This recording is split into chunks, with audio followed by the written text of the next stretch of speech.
Hi, and welcome back to my good friends in Mrs. Eddy's fourth grade class, or to anybody else who might be listening. Mr. Phillips here, remember me? Mrs. Eddy's brother-in-law. Here to read chapter 2 of By the Great Horn Spoon. Man, oh man, do we have a good story going on. We got Jack and Praiseworthy, two characters. Let's see, what's the setting on this thing? Oh yeah, maybe 1848. You know, going from Boston to California on a ship. It's a side wheeler. Here's a picture of a side wheeler. See, here's the side wheel. They're on that ship, and they're shoveling coal into the boiler to make it run. They were stowaways. The reason they had to stow away was what? Oh yeah, the cut purse stole their money. They were going to buy a ticket. Why are they going to California in the first place? Gold. Yeah, they need gold. Why do they need money? Oh, remember?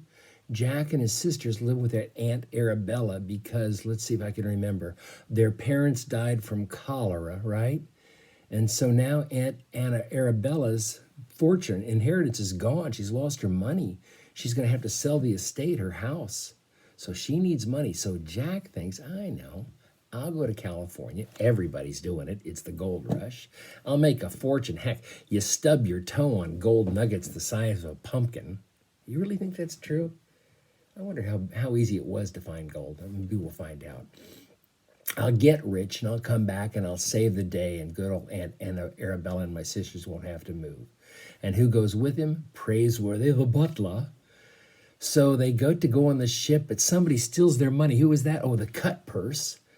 And they had to stow away, but they told the captain they stowed away, and he didn't make them walk the plank. He didn't put them in chains. He did put them to work, though. So, man, there's a lot going on in this book. We've got character. We've got setting. We certainly have a conflict. You know, will Jack get the gold and be able to save Aunt Arabella's estate? I guess we're right in the middle of all that good rising action, heading towards a climax and maybe a resolution. And what's going to happen with these guys? Man, there's a lot going on in this book. This thing is a page turner. Means you got to turn the page. Before we do that, though, I thought I'd show you this. There's another picture of a side wheeler. I know this isn't very high tech, but it kind of works. It's like a hybrid. It kind of works on power from the steam engine, and it kind of works on sails too. See, they can rig sails up here. Anyway, that's a side wheeler. That's what these guys are on. So last we left, there was a lot going on. They alone of the gold seekers aboard the Lady Wilma had a roaring fire to warm them as the side wheeler went splashing through the sleet and the wind and the sea. Chapter 2, How to Catch a Thief. Ooh, this is going to be good. After many days, like a dog after a rain, the Lady Wilma shook winter from her masts and riggings. She entered the southern latitudes. The sun came out bright and fresh, as if newly forged, and the nights were speckled over with stars. The fire went out in the pot-bellied stoves, and the passengers began to shed their great coats and heavy woolens. In another week, they were down to their shirt sleeves, so they're moving south along the coast of the United States, and it's getting warmer. They're moving into the southern latitudes. In the lower regions of the ship, Praiseworthy and Jack were still at their shovels. They were powdered over with coal dust, but Jack did not mind the work. It would toughen him up for digging in the gold fields, he thought. Still, the roaring flames had lost their friendliness. The boiler room was becoming distinctly overheated. Master Jack, said Praiseworthy, thinking of the tropic zone that lay ahead, another week at our post and we shall be roasted alive.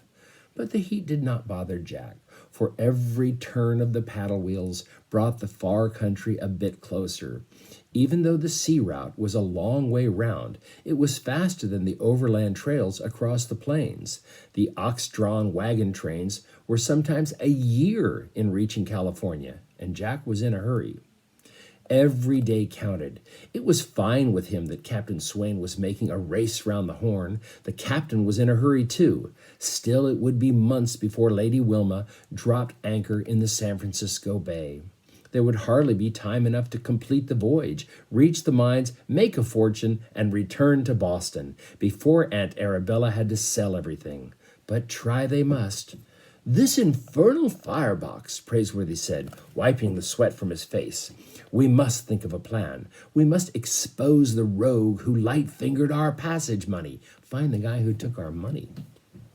The truth of the matter was that neither Jack nor the butler had the slightest idea of how to go about catching a thief.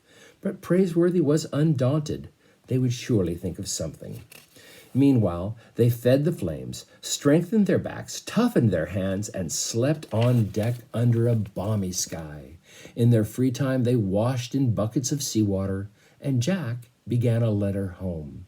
He had no idea when or where he would mail it, but Praiseworthy had packed pen and paper and had no intention of allowing Jack to forget his duties. "But I would avoid any direct mention of our temporary misfortune," said the butler with a wink. "No point in worrying your Aunt Arabella, even for a moment." Finding a shady spot under a lifeboat, Jack spread out his writing materials and began. He's going to write his sisters and his aunt a letter.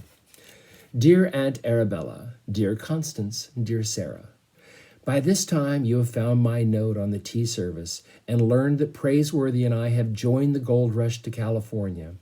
I am writing this at sea. Please do not worry, as we are well and happy and getting plenty of good exercise. Our ship is the Lady Wilma, and we are racing the Sea Raven to San Francisco.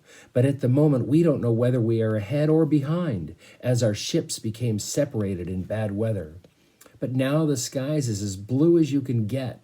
It's hard to remember that you're still having winter back in Boston. I go barefoot. Praiseworthy said we will soon be seeing the Southern Cross in the sky. It's a constellation, like the Big Dipper. Well, in the southern hemisphere, once you cross the equator, a really famous constellation is the Southern Cross. And so when you see the Southern Cross, you know you've crossed south and are now in the southern hemisphere. I'm getting used to the food. We have salt beef and sea biscuits, which are very filling. For dessert, we have dandy funk, which is a molasses pudding, or plum duff, which is about just what it sounds like. You'd be very proud of me, Aunt Arabella, as I eat everything.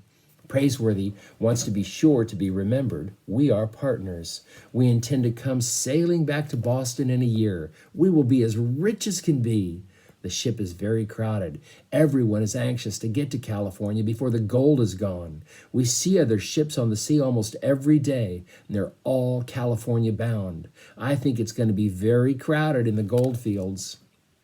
I will tell you about some of our passengers. There's a horse doctor with a wooden leg.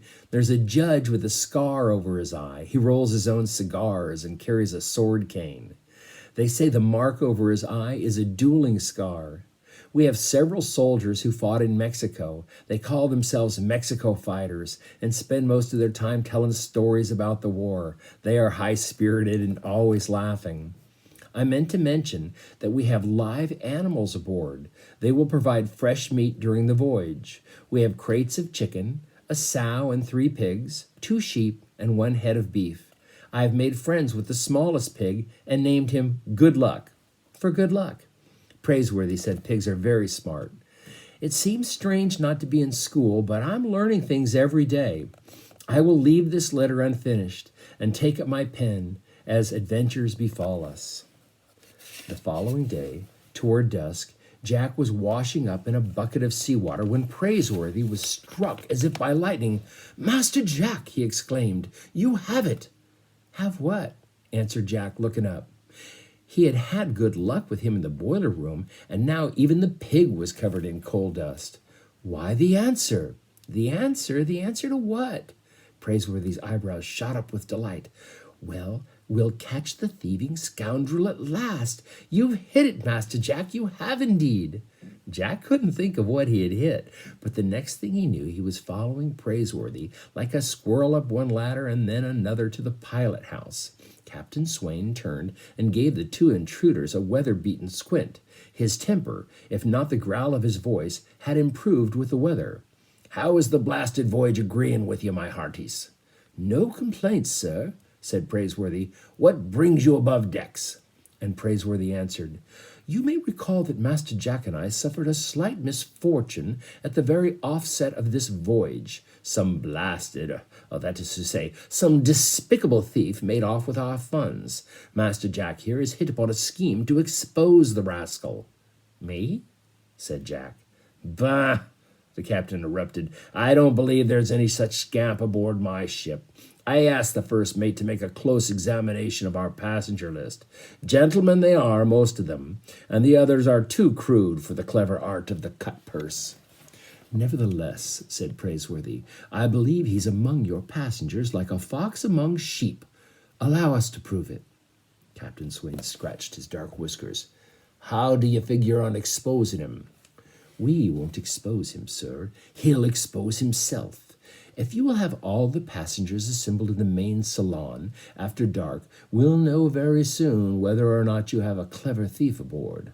"By grab," said the captain thoughtfully, "it's worth a try." When the sea turned black and the whale oil lamps were lit in the main salon and the passengers began to gather, they joked and joshed, glad for something to do, for they were not used to the idleness of life at sea. Jack waited on deck with the Black Sow from the animal pens. He saw the horse doctor enter on his peg leg, followed by the soldier smoking one of his homemade cigars. The ex-soldiers were singing, "I'm going to California with a washball on my knee." When all the passengers were assembled, the captain made a grand entrance, puffing on a twisted black cigar, and with his long coat flapping almost to his knees. "Gentlemen," he said, "I'll get to the point. I am told there may be a thief among us, a cut purse, and we can't have that now, can we?" "No!" roared the gold seekers, giving their purses and money belts a reassuring touch. Do I know where my wallet is? "We'll string him up," yelled a big feller known as Mountain Jim. He had full red eyebrows and wore a bobcat cap. The captain held up his hand to stop the voices. "This cut purse has already struck, gentlemen. He lifted the savings of Mr. Praiseworthy and his young partner. You've seen them working off their passage at the coal bunkers. The thief may strike again. Any one of you may be his next victim. He may be standing at your elbow. I'll now turn the meeting over to the aforementioned persons who have a plan to capture this scoundrel." Praiseworthy, tall and calm, stepped forward. "Thank you, Captain Swain," he said. "Our plan is very simple, gentlemen. Master Jack, the sow, if you please." At that signal, Jack led the big black hog to the center of the saloon and tied her to a post. The men began to exchange baffled glances. What had a large sow to do with catching a thief? But if there was a thief among them, they wanted him caught. Their own purses weren't safe with a light-fingered fellow aboard. "A pig is a smart animal," Praiseworthy explained. "None smarter," yelled out Mountain Jim. "Take this old sow," Praiseworthy went on. "She's very wise. We've discovered that she can tell a dishonest man by the mere feel of him. She squeals. Gentlemen, you can't even tell a simple lie in her presence. She'll squeal every time. A most remarkable hog, I must say." Jack looked about at the many faces shining under the flickering whale oil lamps. There were the horse doctor, the Mexico fighters, and the judge with his sword cane. Not even Mountain Jim, with his fur cap, was above suspicion. Jack fed the Black Sow a limp carrot to keep her quiet, but he began to feel anxious. What if Praiseworthy was wrong, and the thief wasn't aboard the Lady Wilma after all? "I assure you," Praiseworthy was saying, "that if the cut purse so much touches this hog, she will squeal. If you will line up, gentlemen, we'll get on with it. After the lamps are blown out and the saloon is dark, come up to the sow one by one. Touch her with your right index finger. When she squeals, we'll have our thief." "I'm for it," said one of the ex-soldiers. "Me too." "It's a good plan," said the judge. "Suits me," agreed the horse doctor, turning on his peg leg. "Some of you boys get lamps. Let's see how smart this hog is. If you're an honest man, you've got nothing to fear." A moment later, the saloon was in pitch darkness, and Jack held himself very still, feeding carrots to the animal so she wouldn't squeal. One by one, the gold seekers approached and ran a finger along the sow's back. A minute passed, 2, Not a sound from the hog. The passengers shuffled across the deck in their boots, touching the hog, and retired. The men were silent, listening for the squeal that would trap the guilty man. 10 minutes passed, and still they came. Even Praiseworthy felt a bit tense now. When finally the whale oil lamps were relit, the Black Sow hadn't uttered a sound. She stood in the center of the saloon, wondering what all the fuss was about. Captain Swain stepped forward, scratching his beard as he looked about at his passengers, and then he turned to Praiseworthy. It looks like you made a mistake. That cut purse isn't aboard this ship. By grabs, I'm sorry about you and the lad there, but it looks like you'll be shoveling coal all the way around the Horn to California. One moment, said Praiseworthy, as unconcerned as you please. It's true, the sow didn't squeal, but the guilty party stands in this room, sir. Gentlemen, Master Jack and I took the liberty of powdering this Black Sow with coal dust. If each of you will now examine your right index finger where you touched her hide, you will find a smudge. They covered the pick with coal dust, so in the dark when these guys ran their finger down her, they got some of the coal dust on their finger. Every man in the saloon instantly turned up his hand, and there indeed was a smudge of black dust. Praiseworthy didn't waste a moment. But one of you, fearing that the sow's squeal would give you away, one of you approached, but didn't touch a finger to her back. Look around you, gentlemen. If there is a man among you without coal dust on his finger, he has exposed himself as a thief. Almost at once there was an outcry from around one corner of the saloon. We got him! Passengers, suddenly angry, crowded around, and Jack couldn't see who they had pounced upon. We'll string him up. Look there, his finger's as clean as a whistle. It's the judge. Judge my eye, he's an imposter. Jack burrowed through the crowd in time to see the judge attempt to draw his sword cane. But the Mexico fighters jumped in and pinned his arms back. By the time the ship's officers got a hold of the frock-coated imposter, his hat was caved in and the cigar hung in shreds from his mouth. Now the crowd opened up, and Jack had never seen Praiseworthy with such a fierce look in his eye. I suppose we'll find the balance of our money in your cabin, sir. Try to find it, spat the thief, peering from Jack to Praiseworthy and back again. Clever you are, but we'll meet again, I warn you, or my name's not Cut-Eye Higgins. Humbug, said Praiseworthy just as sharply. The miners had their own idea of justice, and the suggestions went flying around the saloon. Pitch him overboard and let him swim to California. String him up. Put him in irons. But Captain Swain already had his mind made up. Take him to the coal bunkers. By the time we cross the equator by grabs, he'll think he's in Hades. That was pretty clever. Tell the guys the pig can spot a thief, and if a thief touches her, she'll squeal. Cover her in coal dust. Don't tell the guys that part. Have them all touch her. The thief won't want to touch her because he'll think she'll squeal and expose him as a thief. Turn the lights back on, so he'll be worried he'll be exposed as a thief, so he won't touch her. Turn the lights back on. Everybody's got coal dust on their finger except for one guy. The guy who was too scared to touch her, the thief. That Praiseworthy guy is smart. That was a good one. End of chapter 2. I'll see you next time for chapter 3 of By the Great Horn Spoon. Adios, my friends.